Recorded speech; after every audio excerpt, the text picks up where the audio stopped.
Okay, I'm going to demonstrate for you some of the wet into wet techniques. One thing you really need to understand with wet into wet is how to control the flow of the paint so it's not completely random. So you have to think about two different things here. One is how wet the paper is before you begin. And then the other is how watery your paint is. And so, because the paint will thin with water, so if you've got water on your paper already, you've wetted your paper, you've got part of your water already included in the paint. So you've got to think about that. If you have a very soaking wet area you're going to paint in, you want your paint to be a little bit thicker when you paint on it. And that's going to help you with the flow. Now, if you want the flow to go just a very short way, you got to use more thick paint and a little bit not so wet paper. If you want the paint to really flow a long way, you go into it when the paper is a little bit more wet, and it's going to flow farther. So you can control also the flow of the paper, of the paint, by tilting. And one of the reasons why I always paint on a board is so I can do that if I want to tilt up and stop the flow of the paint, or change directions and get the flow of the paint going to another area. So what I'm going to do first is I divided up my paper into some different square areas, and I'm going to do a couple demonstrations here. So the first one I'm going to do is to go into very wet paper with paint that's a little bit thick, and then we'll go into painting on paper that's about half dry, and then see what the effects are, and then we'll use a wet area with wet paint and see the difference here.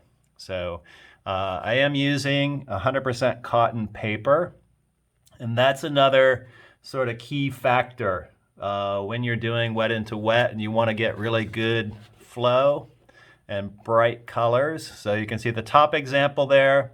Here I've used 100% cotton paper, and then in this one I used cellulose paper. And if you watch my paper video, I talked a lot about the importance of 100% cotton paper. You really won't get these beautiful edges in cellulose paper.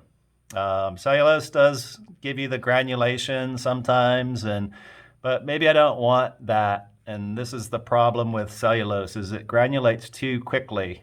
And sometimes I want this to be a more solid, smoother finish.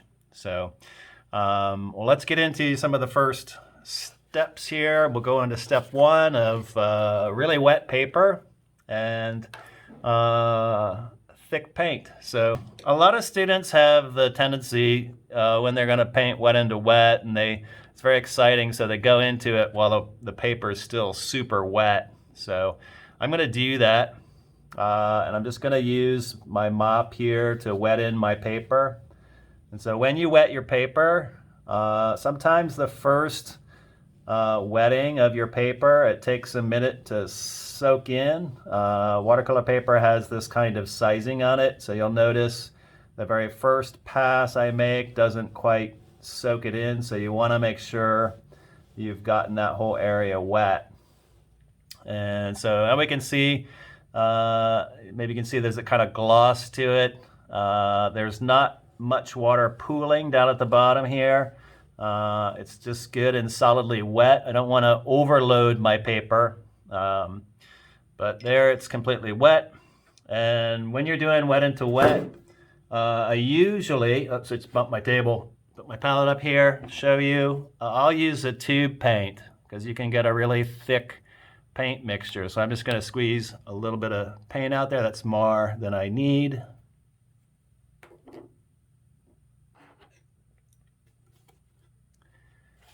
And let me get some mix here.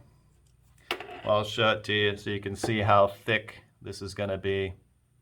So if I move this around, I don't want it to be super pasty, but It's really thick, so you can see it's not running at all. Where I put it, it's basically stuck there, and that's really pretty thick, and that's good right about there because my paper's already wet.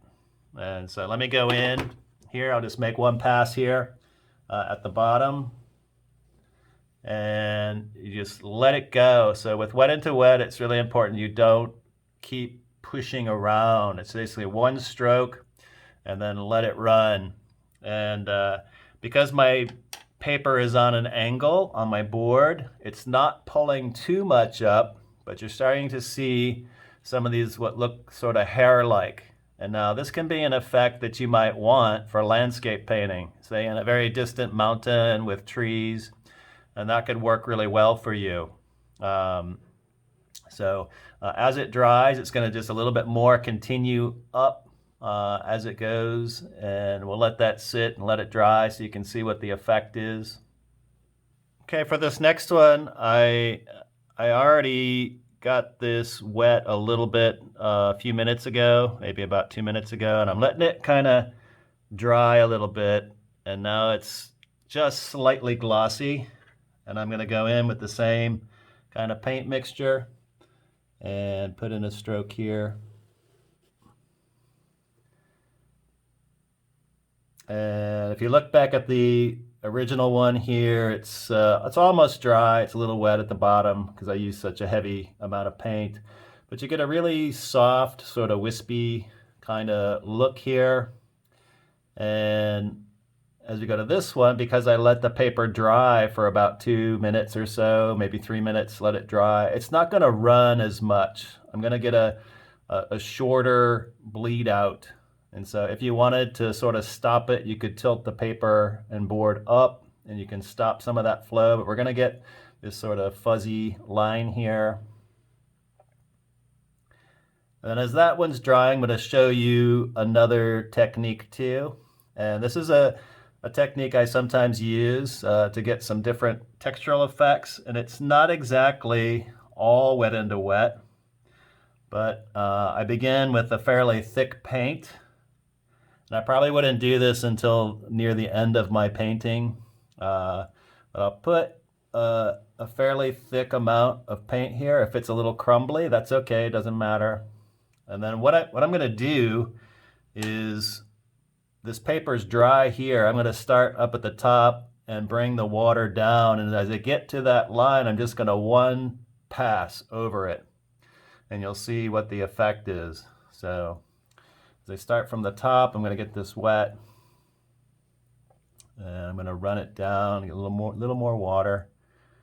So when I get to the bottom here, I want to make sure my brush is wet, but not soaking wet. And when I get near it, I'm going to do one pass and then let it go. So that gives you a very interesting sort of effect too. So you get kind of a combination. You get kind of a super dark area here, and you get this kind of really quick flow like that got up here.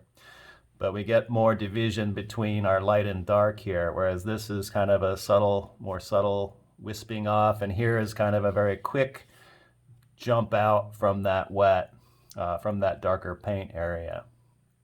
So I sometimes use this in very distant mountain tops, something. Of course, if the paint's too thick, that's not good. It might dry okay, but we want to be careful you don't get too thick with the paint, because if you can see a kind of shine to it, like this one has a little bit of a shine, that paint was just a little too thick for my mixture. But I kind of like this sort of effect that you can get with this. Just put the paint on first and then bring the water to the paint. So you can create some interesting effects for landscapes and things. So, okay, these have had a little bit of time to dry, and you can, I think, clearly see some of the different sort of effects you're getting. This one we painted into and the paper was fairly wet still with some thick paint. This one we let the paper dry more and we get this softer, shorter transition. And then this one was where we ran the paint first and then ran the water down to meet the paint and then just let it run as it wants to run. What I did over here was I wet the paper again, but I'm going to go top down so you can see the different speed here.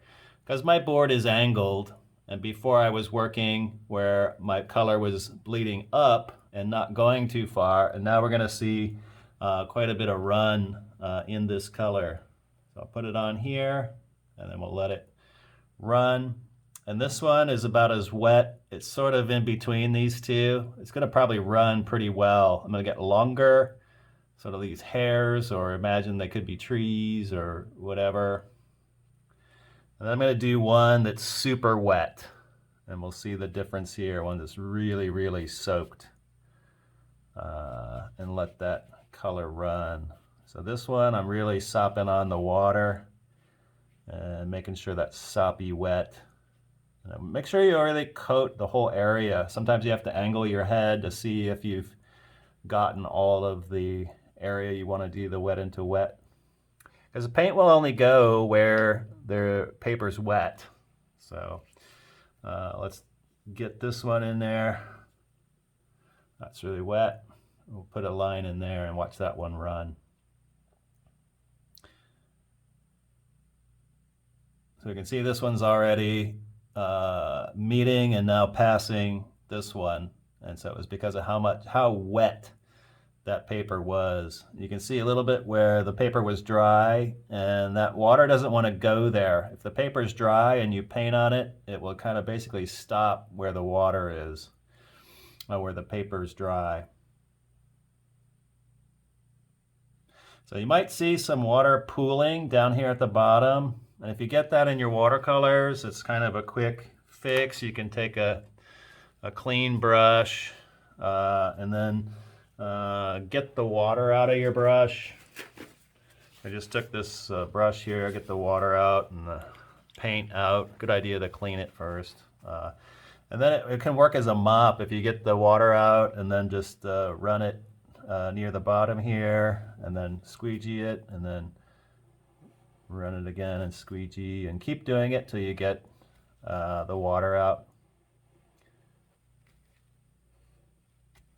And then that'll let the color all flow down too. It won't pool at the bottom.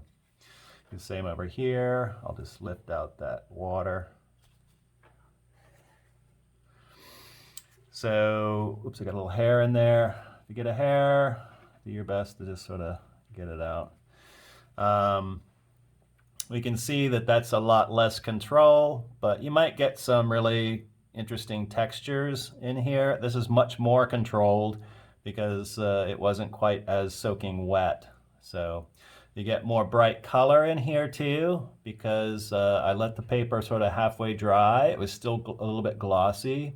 The same here. This is a much more clean and neat flow. So, you know, understanding paint flow is really important. And so when you see, you know, artists doing wet into wet, they're highly aware of how wet their paper is and then how much water and paint they've mixed together. So give it a try. Try out some different levels here. Fairly wet and then thick paint, then halfway dry and the same thickness of paint, and then put on your paint first and then run clean water to it. This one was letting it dry a little bit like this one before you put the color on.